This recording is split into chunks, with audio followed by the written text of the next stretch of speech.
यही वृंदावन में एक सौभरी नाम के महात्मा रहते थे, जो जल को स्तंभित करके जल समाधि लेकर के भजन कर रहे थे। तो समाधि से उनके नेत्र खुले तो उन्होंने देखा मछली मैथुन कर रही है। हर जीव में होता है, बस उसका मनन होने लगा। जो देखा जाता है उसका मनन होता है। मनन हुआ तो उनको लगा क्या समाधि से भी बढ़कर सुख है, एक बार देखना चाहिए। चाह पैदा हो गई, नहीं मैं भी भोगूं, ऐसी चाह पैदा हो गई। अब वो ऋषि थे, सामर्थ्यशाली थे, सीधे उठे और राजा उस समय चक्रवर्ती सम्राट मानधाता थे। मानधाता के पास गए और कहा, अब सामर्थ्यशाली ब्रह्म ऋषि ऐसे कोई राजा से ऐसे कोई साधारण बात कर सकता है क्या?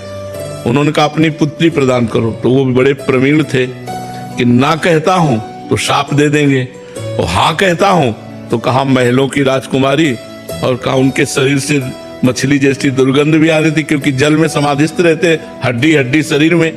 तो 50 पुत्रियां थी। तो उन्होंने कहा महाराज जो तुम्हें पसंद करे उसे स्वीकार कर लो। बोले आदेश करो। महल में आदेश किया कि महाराज सौभरी ऋषि पधार रहे हैं, जो राजकुमारी उन्हें पति रूप में वर्ण करना चाहे वो स्वीकार कर सकती है।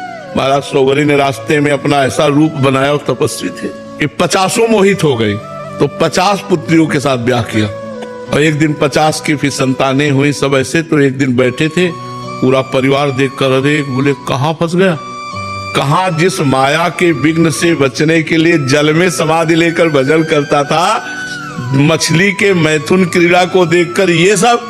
तब उन्होंने लिखा, संगम तजेत मिथुन व्रति नाम मुमुक्षु सर्वात्मना न विसजेत बहिरिंद्रियाणि एकश्चरन राश्चित्त मनंत से युंजीत तद व्रतिषु साधु सुचेत प्रसंगा। बोले अगर मुक्त होना चाहते हो संसार से तो किसी भी मैथुन धर्म से युक्त प्राणी का संग न करो। संग नेत्रों से सबसे पहले होता है। हम किसी को भोग करते हुए देखे, चाहे स्त्री पुरुष हो, चाहे पशु पक्षी हो, चाहे कोई भी हो, जब मैथुन क्रिया उस समय हमारी दृष्टि जाएगी तो हमारा मनन होगा, और मनन होगा तो हमको भी वैसे ही चाह हो जाएगी, तो हमारी दोष दृष्टि हमको भ्रष्ट कर देगी।